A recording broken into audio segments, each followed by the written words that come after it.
कर खेत में संतरे का पेड़ लगाते हैं। पेड़ जब बहुत बड़ा हो खूब। जाता है तो दादा गाय को हर रोज संतरा खिलाता और घर लेकर आता है। एक दिन ठंड के कारण गाय यह का तबीयत बिगड़ इंसान। जाता है और वह बीमार हो जाती है। कुछ दिन बाद दादा गाय को खेत से संतरा लाने को कहता है तो गाय उसे मना कर देती है। उसके बाद दादा को उसकी बात अच्छी नहीं लगी और उसे मार मार कर भगा दिया। फिर दादा खुद ही खेत से संतरा तोड़ता और पीठ पर लाद कर लाता है। यहाँ गाय काफी दिनों से भूखी हुई खाने की तलाश में इधर उधर घूम रही थी। तभी गाय को दादा का संतरे का खेत याद आता है और वह खेत की तरफ निकल जाती है। उसके बाद वह काफी दिनों के बाद उसने पेट भरकर संतरा खाया। गाय पेट भरने के बाद शाम होते ही वह शहर वापस लौट गई। दादा अगले दिन गायब संतरे के पेड़ को देखा तो उसका शक सीधे गाय के ऊपर ही जाता है और गुस्से में अगले दिन वह पूरी संतरे पर गाय को मारने की दवा छिड़क देता है। लेकिन गाय के खेत में आने से पहले ही एक रेड बुल सारी खेती काट डालता है। उसके बाद सभी संतरे को ट्रक में भरकर बाजार में बेचने के लिए चला जाता है। गाय खाने की तलाश में आती है तो कटे हुए संतरे के खेत को देखकर रोने लगती है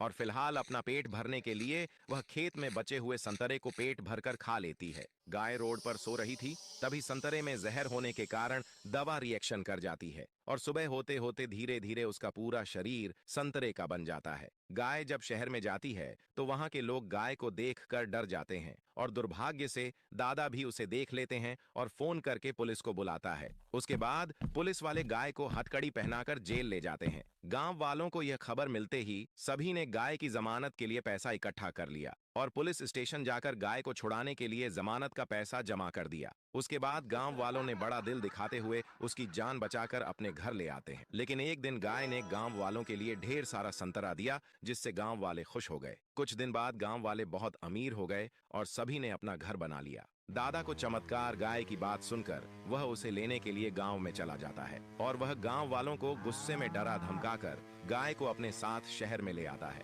फिर दादा गाय से बोलता है, मुझे अमीर बनाने के लिए ढेर सारा संतरा दे, वरना